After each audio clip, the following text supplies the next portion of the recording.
A large oil spill has occurred on the Mediterranean beach in the Al-Batash area of Egypt. The spill, which has expanded up to 1,000 meters, appears to be composed of dirty fuel.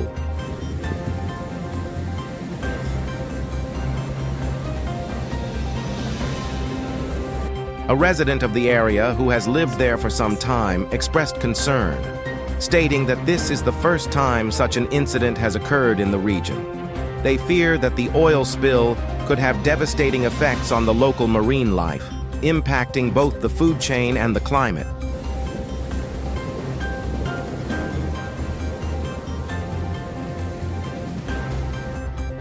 The residents' concerns are well-founded. Oil spills can have significant consequences.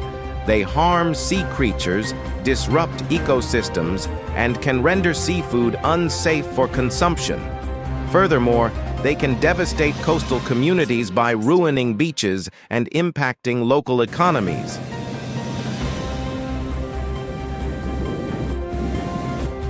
In January 2022, the global regulator for shipping issued a ruling mandating vessels to significantly reduce the sulfur content of fuel used during voyages in the Mediterranean Sea.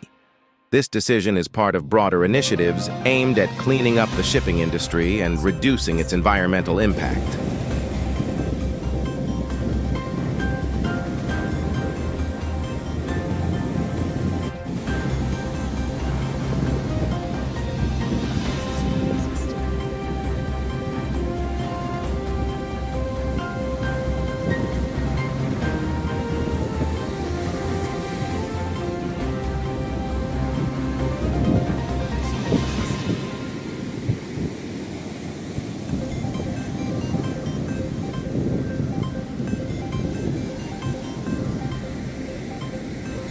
Despite of the latest rule covers a much smaller area, but could still have some sizable benefits.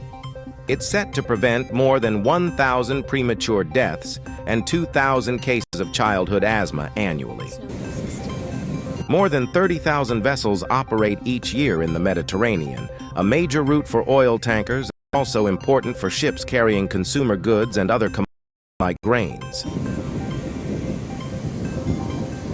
Here's what Dr. Abdul Hakim Al-Wa'ir had to say about this issue. Abdul Hakim Al-Wa'ir, Assistant Director General and Regional Representative for the Near East and North Africa of the United Nations Food and Agriculture Organization, FAO. It's important to recognize that Egypt now is the highest and the largest producer of fishery, both from aquaculture and fishery resources, in the Arab region as well as in a whole of Africa. Egypt has invested a lot in this sector, which provides jobs, provides also good return for exports, and also provides supplies for the local market of the fishery resources.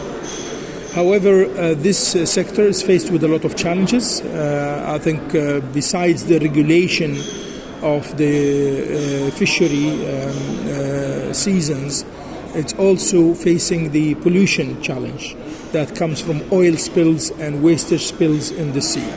And there are other agreements and treaties that regulate this, including the Marpol Convention, the Mediterranean Action Plan, which is a result of the Barcelona Convention of the United Nations to protect for the protection of the Mediterranean Sea, that sets regulations for all the countries in the world, as well as the countries of the Mediterranean region, to set procedures and measures to protect the Mediterranean Sea from all kinds of pollution that affects its biodiversity and its productivity.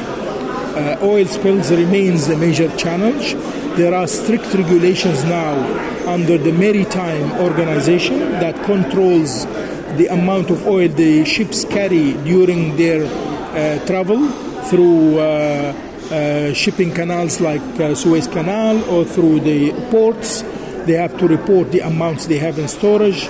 They have to register these reports when they arrive to the other ports, so to ensure that there are no illegal spillage of these oil remains and wastes that directly harm the fishery stocks as well as the life and the biodiversity in the Mediterranean Sea and all the seas where this happens. Countries, and Egypt is one of the countries that have taken serious measures through their authorities related to the fishery authorities as well as the coast guards to monitor and follow on these oil spills and make sure that they take the right actions. The Ministry of Environment is very heavily involved in this. There are a lot of research and scientific studies to show that how can such oil spills be removed from the sea with the minimum damage to the marine environment, and many of them using some of these dry plant materials and dry spongy materials to try and extract these oil spills without having to add chemicals to the environment.